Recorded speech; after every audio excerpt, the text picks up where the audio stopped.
Mark, you're a familiar name to anybody involved in the world of elite sailing, but for those outside of that bubble, I've just described your journey kind of on paper, I guess. Can you bring that story to life a bit for us in terms of the major moments and experiences that created the person sat on this call today?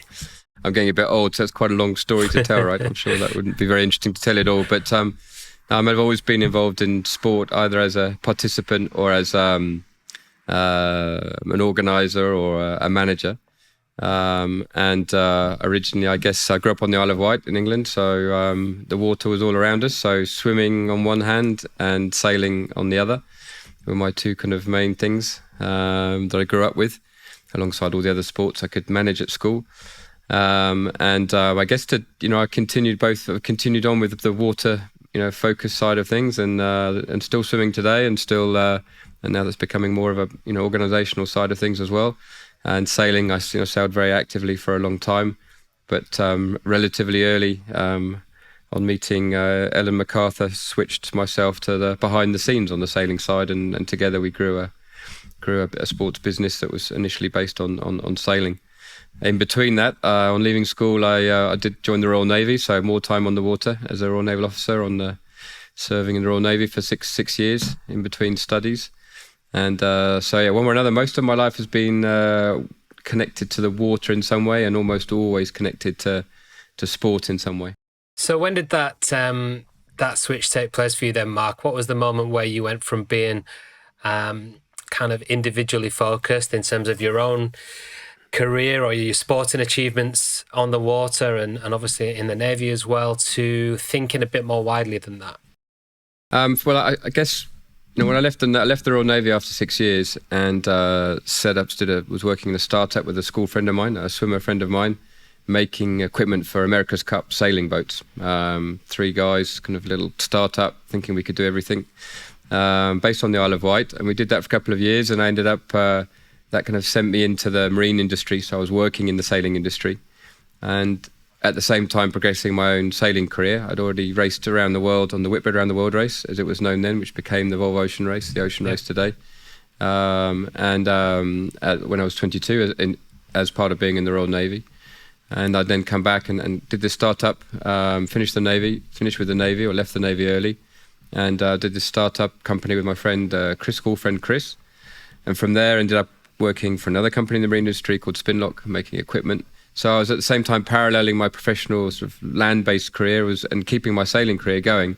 And then I bumped into this ball of energy called Ellen Macarthur when she was 18 at a boat show, and she kind of grabbed me by the collar a little bit and said, "Look, it'd be great if you could help me. Someone sent me to you to say you could help me with my career and what I should do next." She just sailed around Britain on her own in her little cruising boat, and was trying to do her first race. And we did that. We did that first race, single-handed race across the Atlantic in 1997. Both of us with our own campaigns. Neither of us with any money, neither of us with any resources, and somehow both got to the start line with lots of ups and downs and broken boats and no money and things. Got to the end, started that race called the Mini Transat, which is this crazy little 6.5 meter long boats that you sail on your own across the Atlantic Ocean. No communications, no contact with land. 3 weeks, quite a voyage of discovery, and we raced against each other. It was her first race and almost ended up being my last race. When I got to the finish line, I was pretty clear in my head that was pretty stressful. Not the whole sailing bit necessarily, but everything around it, finding the money and then trying to sail. And I decided, look, Ellen was the one with the talent, and I actually enjoyed the whole project, the overall project side of things, putting it together and finding the money and organising it. And basically I said to myself, well, I'll step back from being the sailor and let's see if I can help Ellen achieve her dreams, which, they were already about trying to sail around the world single-handed at that stage. And so I put my side on hold and got behind her. So I guess that was for me, the big switch really at that point. And from that point on, we basically 50-50 shared the little company that I'd created for my sailing projects. And I started working all the stuff behind more than being on the boat and being the person at the front, and that sort of led to 10 years of developing that company together, and not just managing athletes, which was obviously with Ellen at the starting point, managing individual athletes campaign, but led to us creating events and managing sailing events, and also technology that went with it, and all sorts of other bits that we did that very happily and successfully together for a decade, until she stepped back from a professional sailing career. So I guess it sounds like it was a fairly logical and smooth transition from chasing these individual goals in terms of performance to more strategic, probably a little bit wider, but still ultimately goal chasing and looking for success. Well, I replaced. I didn't stop goal chasing, to be honest. I put the sailing goals to the side. And I started doing lots of other things, particularly in the mountains. So I did an expedition to walk to the South Pole. Started doing learning mountains and other challenges in other sports, cycling. I took up cycling, and those things led to, in the end, each of them led to being involved on a professional basis in those sports as well, in some way or another. But I didn't stop having my own goals. I always need those goals in front of me. I mean, I need the thing that slightly scares me or makes me feel uncomfortable when I wake up to get me up and get me training or practicing or even just preparing or whatever the particular challenge is. So I do live. I know not everybody needs those, but that's kind of thing. But I need those next goals in front of me. Obviously, there are work and professional goals, but I need the active adventure, sport one ahead of me. And I've gone from sport to sport and done that in lots of different sports and taking things on. The walk to the South Pole was, just someone threw that idea in front of me, and I thought, well, why not? And that was quite an early one, actually, when I was working with Ellen and we were growing the business and we were running her campaign. Sam Davies, another English sailor, we were running her sailing campaign at the time, and we just started also organising events, so not just the athletes, but actually becoming the event organiser. And right in the middle of all that, in a kind of, I think we were 30, 40 people in the company at that stage, I said, "I'm sorry, guys, but I'm going for 3 months. I'm going to go and walk to the South Pole," and spent 6 months towing a tractor tyre around the fields, as you do to train for that kind of thing. And so I've lived with that, and then I abandoned the company and just disappeared and walked to South Pole for a little while. So I've always had those goals in front of me. So whilst the sailing side became the professional side and the business side, and I became creating the rest, the things all around Ellen and these other sailors. Actually, from a personal point of view, I've never stopped having the sporting goals, and it's something that feeds me. But also, in the events that we've organised and created, in cycling the Haute Route, the swimming event I'm now organising, that's why I do it as well, because be the platform and facilitate and create the scenarios and events where other people can equally set their own goals and help them in their own lives. That's what inspires me, to be honest. I get my energy from other people having these goals as well, and so one way or another, that's ever present. There's always the next thing and always the next goal, and it has to make you feel slightly uncomfortable. And that's when you get the payback, or you help give people the payback. So how do you keep yourself in check then, Mark, with that? Because being so focused and kind of goal-driven, I'm sure has a dark side or a shadow side to it in a leadership context especially. Do you have someone who kind of keeps you in check to make sure that you're keeping a 360 view as well as this kind of more narrow goal focus? Well, certainly as you get older, you get a bit wiser and perhaps deal with things differently. I have a lot of people that I still work with on projects or are close to that worked with me in the early days of OC Sport with Ellen, and they'll all pretty well say the same thing. A lot of them came and volunteered for me last September when we did the first multi-day swim event, the Ultra Swim, and they all say the same thing. It was crazy days and crazy times in those early thing. I'm pretty sure I was pretty brutal. I didn't really take any prisoners, but we were doing really cool, really inspiring, really fully engaged things, and people were working like crazy. But no one would question it. No one questioned why. Or we just had these goals. Ellen, fantastic, obviously inspiring people as well. And we have, and those kind of projects we're doing, and particularly in sailing, you have a start line, you have a start date. It won't move for you. You've got to be ready, and you've got to find the money. You've got to put the team together. You've got to build a boat, or if on the event side, you set the event start date. You have no choice. So you drive really hard. But I think I don't think anyone regrets ever working around me. But I was probably a little bit. I'm not even sure today you could even perhaps drive teams quite in the same way.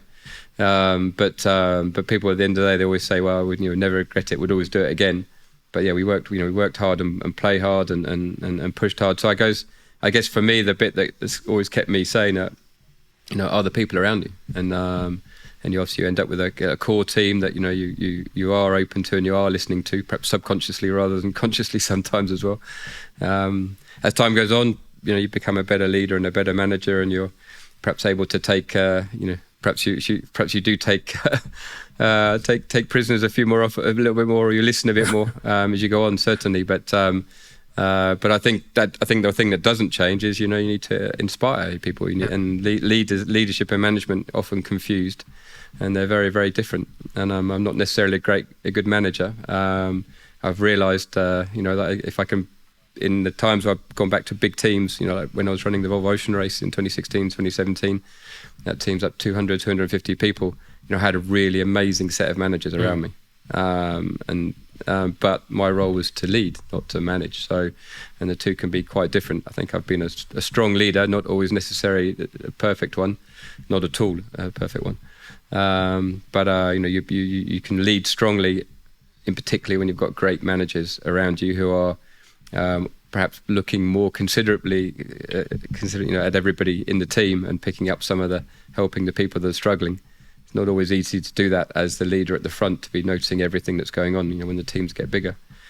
For me, that's the combination that's worked in any case. And I love that role. I love the role leading the big team. I'm not doing that right now today, but it's a bit I miss, actually, is very much from a work perspective.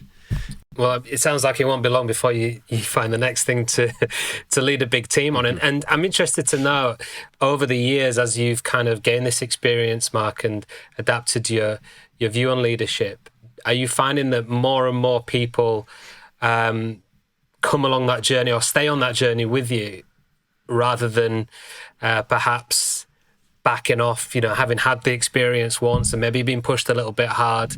Are you learning to retain a little bit more?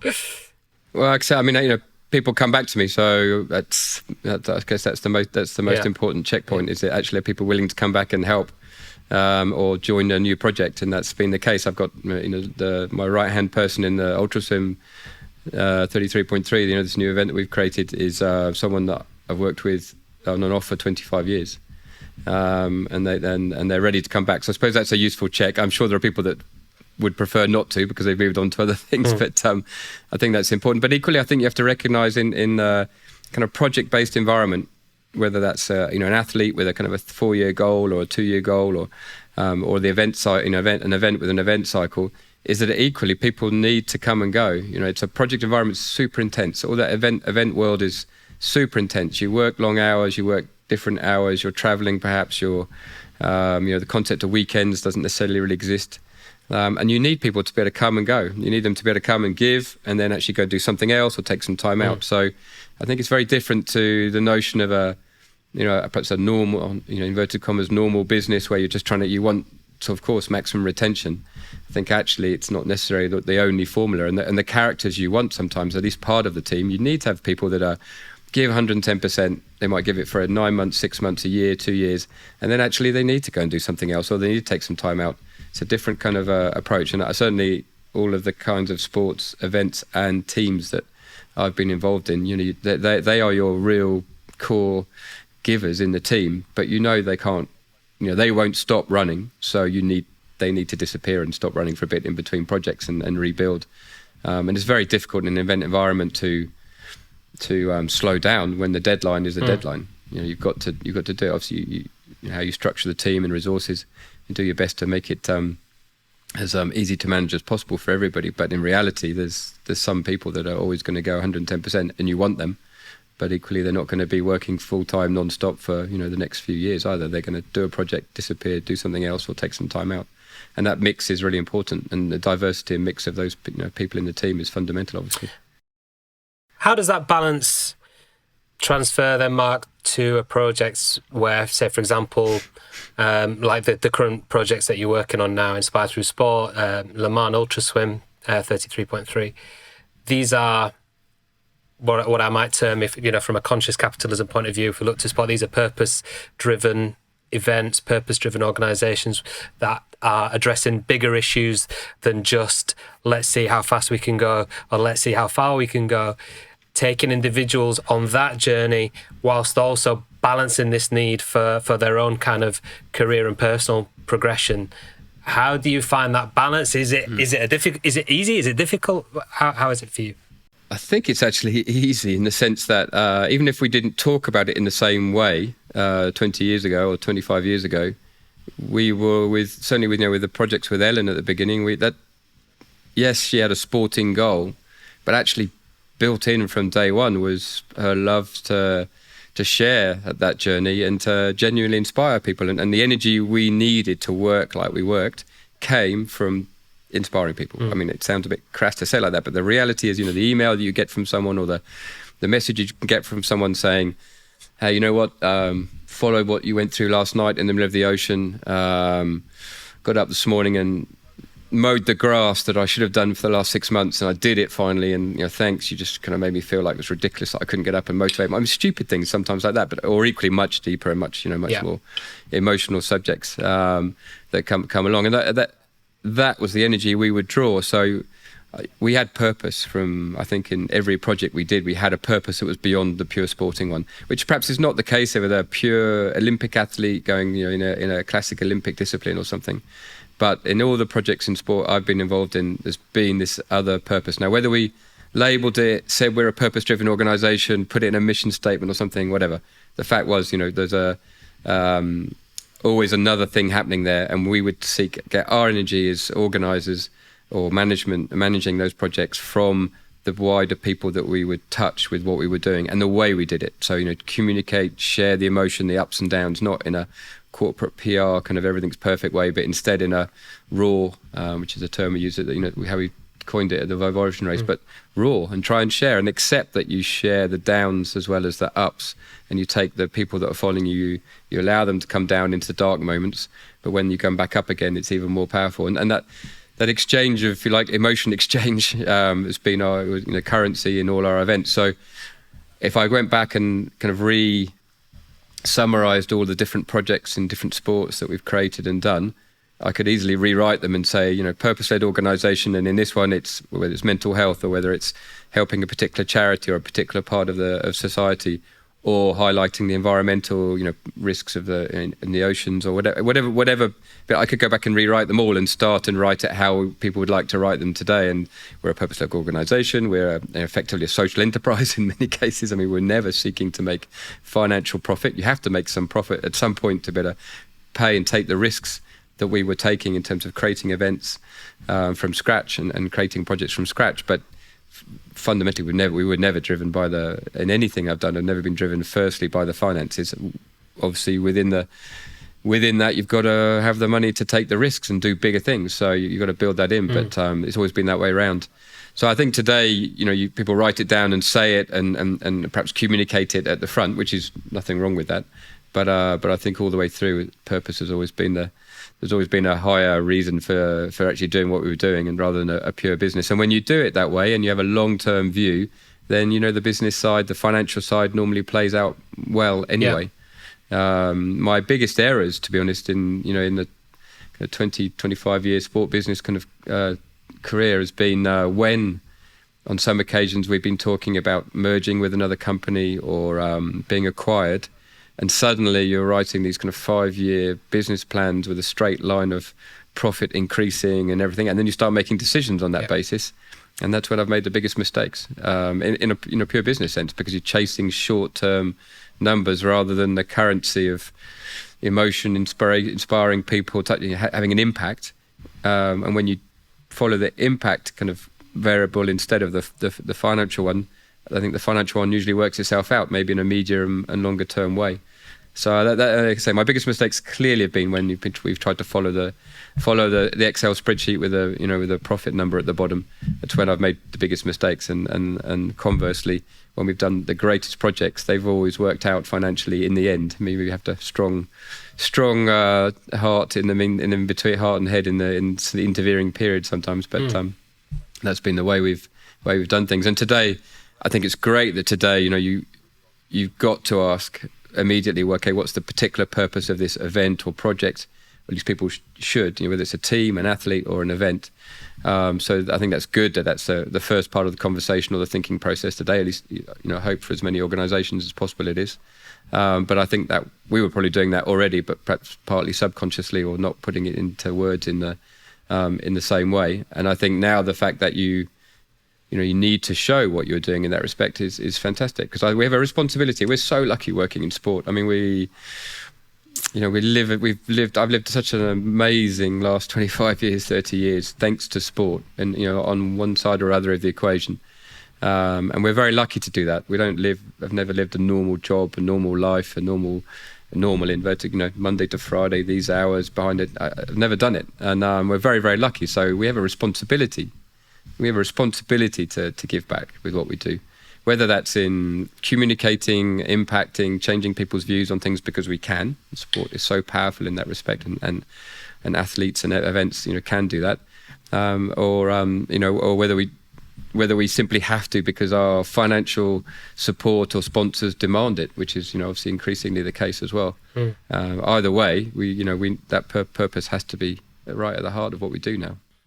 Yeah, you're right, and I feel the same way. Having worked in sport for such a long time, we're in a fortunate position, and we also have a great opportunity. You talked there about the currency of emotion, I guess, that sport brings, and we know already there have been so many case studies on how purpose-driven organisations can succeed in business, and my personal feeling is that this has so much potential in sport, even perhaps more so than business, because of that emotional exchange that you talked about there with Ellen Macarthur and the people that you got to invest. Do you think we, or sport in general, doesn't capitalise on that enough? And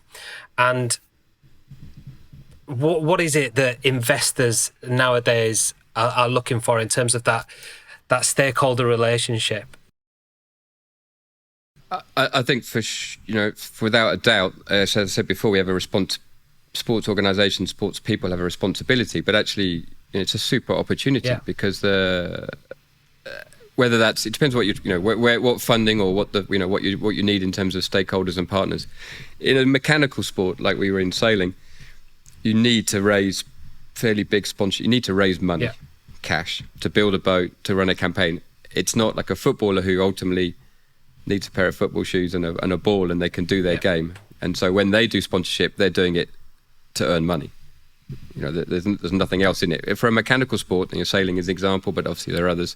You first of all got to pay the cost of actually just existing and doing the sport This is it. You need to have stakeholders engaged. This is something, Mark, that I've experienced over the years of working in motorcycle racing, for example. So there's an exchange that often goes on between athletes and almost the teams as well, where they have a particular goal. I want to go out and achieve this. I want to be British Superbike champion or World Superbike champion, and I need you to pay my way so I can go and achieve that goal. There isn't so much of an exchange going on there, or at least the relationship isn't founded on that exchange. And when you find someone at such a young age, like you did with Ellen Macarthur, who's actually engaged with that exchange, that's a completely different dynamic, isn't it?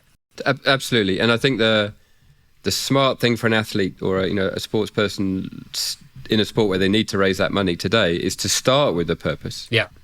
So they got their sporting goal, but find that purpose, look for it, work on it. I mean, as Ellen did when she stopped sailing, it took her a couple of years, and she found the Ellen Macarthur Foundation today, which works on promoting the circular economy to governments, to big businesses, and trying to change the economic model that the world works on today. 300 people around the world. I mean, and she's full on doing it like it's a sporting event, in the same way. But she looked for that purpose. I think all young athletes and sports people, if they also did look for that, what's that other purpose? They not just, what's my official charity or something, but something that they really, really believe in beyond just winning on the track or on the water, whatever it is. Then actually today, finding the funding for what they want to do will be significantly easier anyway, because businesses, whether they are forced to by their annual reports and their ESG credentials, in terms, and measurement of what they're doing beyond their core financials, that's becoming so important anyway, whether they're doing it because they have to do it or whether because they realize for their brand and their company that's how they will connect with their customers, and the really important other pillar, that the only way they're being able to recruit great people is because they're able to show those people that there's more to their business than simply the finances, which is a big one. Employer branding, actually how to recruit people these days. All of those reasons mean that if you're trying to raise funding and connecting with sponsors, that coming with a project which is, yeah, I've got this great sporting goal and it's inspirational, but at the same time, this is what I want to do with it, whether it's with my image or whether the project or whether, and for example, how about you as a sponsor, okay, old-fashioned logo, visibility, fine. But actually, how about you give that space or some of that space to a cause and we promote that cause? And actually, you've got a much bigger, you'll work with a much better partner if that's the partner you find. And the activation of the partnership will be significantly more interesting as well. So, I mean, it's a bit of a win-win. The cause wins, the people that the cause benefits, which is the ultimate aim, wins, and actually the brand wins because the communication is more authentic, generally doing people, and people will get on board with supporting a cause more than they will directly just acknowledging that there's a logo or a brand there. So, I mean, that's obviously evolved a lot. Sponsorship's evolved a lot in that way, but you still see, for me, what are a lot of very old-fashioned partnerships and sponsorship where there's nothing there on that front. And I have clients that I advise or work various different agencies that I help, and their clients, they're still, well, we'll put our logos, we'll do our thing and do our tagline, and but guys, where's what is that other purpose? And but actually the sport and the sport sponsorship can help change the attitude of those companies as well in saying, well, what's what else do you do? Every country's different. I mean, I live in Switzerland today. I've lived in France a lot of my life. Obviously, I've grown up in the UK, and with our early days in the business in the UK. The UK is very charity focused, in the sense that people run for a charity. I can tell you in Switzerland here, no, people don't run for anyone else. They don't. You don't ask them who you're running for. There are very few people, but we're trying to change that here. And actually, it's interesting. People are open to that. But the notion of purpose is developing, and whether it's on a public level, whether it's on a business level, and equally, I think, in particular in sponsorship in sport, that's a big change that's continually evolving now. And as I say, my advice to a young or a team or a young sports person who's looking for money is, first of all, think about what that is. Say not just who's your official charity, but what's that other thing you care about? And if you don't care about anything else, then perhaps you should pose that question, because I think you do have a responsibility to think about something else as well. You're put on a pedestal. You're allowed to do what you love to do something with it, and use your profile, use your communication power, use your influence to do something else alongside. And probably, and my experience of this is very clear in sport, in teams in particular. I have a sailing team here on the lake on Lake Geneva that have helped to develop their strategy going forward over the last few years. And we put the charity that I helped co-found called Le Man Hope, as the boat became branded and named the name of the charity. And the guys on the team, they would spend time with the young people that we helped through that charity, which is cancer survivors, young cancer survivors, and putting them back on their feet from a mental health perspective after they've survived cancer. And a copy of the Ellen Macarthur Cancer Trust that Ellen and I created 20 years ago in the UK, which is still a very, very strong, big charity today in the UK. We put that at the heart of their existence as a sporting team, and actually it drove them, it motivated them, it inspired them. When they had a bad race, a bad day, they're thinking, well, our bad day is nothing compared with what these young people have been through. And it gave them energy, it has given them, I mean, there's still, it's an actuality today, so it gives them energy and help them perform better. So I think it's not a question of, like I say, just an official charity on the side and I'm going to push people to raise money for them or something. It's integrate purpose of whatever it is into the sporting process. I think there's a dividend for everybody. That's a great analogy, actually, the running for charity culture for a more of a macro issue around CSR and generating shareholder wealth and then giving some of it away or like I said, doing CSR or charity projects.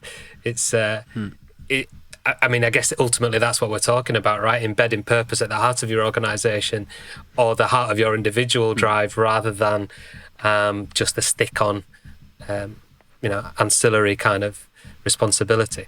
You've got to believe it, and I think it's very clear. It's very difficult to hide, a lack of authenticity on that. you see an athlete, yeah, I support this charity. You can see straight away, do they really support it? Are they really caring about that? Or you can't get away with, just pretending you. And equally, the corporate side, the sponsors, equally, they're either really. It's not a question of a donation. It's a question of how how embedded it becomes into the program, and whether that's the company and business supporting using sport in some way, or whether it's a sports person or sports team. I mean, it's definitely developing, but actually, if you also stand back and go look at all the professional footballers in the world and how many of them are Rashford, how many of them are using their profile to do something? It's a very, very small number, and there's huge potential. Sport, I think, owes it. For me, athletes, once they're really benefiting from their success, they really owe to give back whatever way they want to and whatever way they choose. But they really should be doing more with it, and they will get a dividend from that. Whether in terms of genuine following, if that's what they're looking, or whether it's the sponsorship side or whatever. So but although I see there's lots going on, at the same time, if you wind back and look at the percentage of professional athletes or teams genuinely putting purpose at their core, it's actually still a very small number. So I think which is good in the sense we've got so much more good positive impact we can have on whatever issues we want to address, if we can convince and motivate more sports organisations and platforms to do more with what they've got, which is very powerful. And actually, that brings us nicely around, before we wrap up, Mark, to your current projects with OC Sport and, as I mentioned before, the Ultra Swim 33.3. Tell us a little bit about that, because obviously the main stakeholders, well, I say obviously, it might not be obvious, but just looking at it from the outside, to me, it seems the main stakeholders are the competitors, and there's obviously a drive for these people to take part and to support something a little bit bigger than just their own individual goals. Tell us a little bit more about that. Well, I've got two big projects at the moment. One is Le Mans Hope, which is this copy of Ellen Macarthur Cancer Trust in Switzerland. So that's where we help these young people in remission from cancer. And I've got a big event that's linked to that. The main fundraising event for that charity is called Swim for Hope. It starts next week. And that's 600 swimmers swimming the full length of Lake Geneva in a relay. Some people are swimming 500 meters, but it's companies, and it's 31 companies all doing a 10-kilometer or so leg. So it was a public event before, and we've taken it over and turned it into a corporate event. But with the corporates, we're raising more funds, so that's obviously our objective with that, to help more of the young people.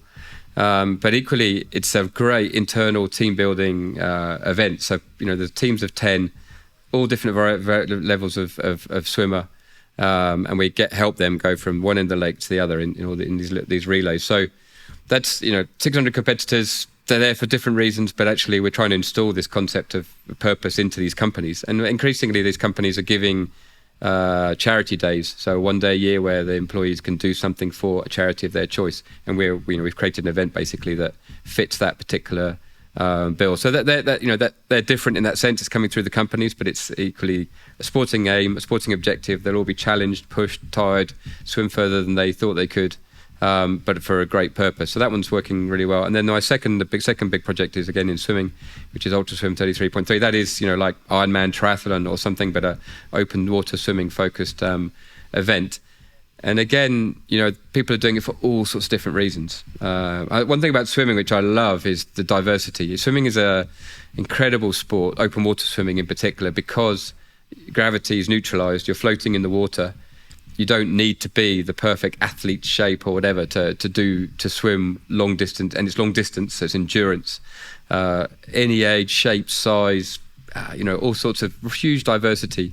In that sport, and I'm really loving that side of it, because it's having done a lot of stuff in cycling, amateur cycling and things before, you kind of start to get down to a reduced set of people that can really do a long, hard cycle event. Swimming's super open, and you'll see someone, you go, well, heck, they're really gonna they're an athlete that's going to do the 33. This event is 33 kilometers, 33.3 kilometers, which is Dover Calais English Channel distance, but spread over 4 days. So you have to get up each day and do it 4 days. So it's not as tough as perhaps as doing the English Channel. In some ways you're swimming faster and harder, but you're doing it, the same distance over 4 days. And we have all sorts. We've got elite athletes at the front. We've got people that don't care how fast they swim, really don't. There's some cut-off times, so they've got to get in, before the cut-off times, and everything in between. But the thing that holds them all, that's common across all of them, is they've challenged themselves to something that makes them feel slightly uncomfortable, and they're not quite sure necessarily either if they can make it or how fast they can do it. And so for the months before, they're focused on that. How do I best prepare myself? How do I get it? And they're nervous about it. And then most of them, not all of them, but most of them will nail it, and not only go home with lots of new friends from all over the world, but equally feel quite fulfilled that they took that on, challenged themselves. And that, that's the same in someone doing their first marathon and everything else. But it's something particular about the multi-day thing, which is why I really created this event. It didn't exist in swimming in the same way as we created the Haute Route cycling event in 2011. It didn't exist in cycling, a multi-day endurance event. And the difference in multi-day is, in the single-day events, people come, they do the event, you might meet a few people at the start, you might run next to someone, and then you go home.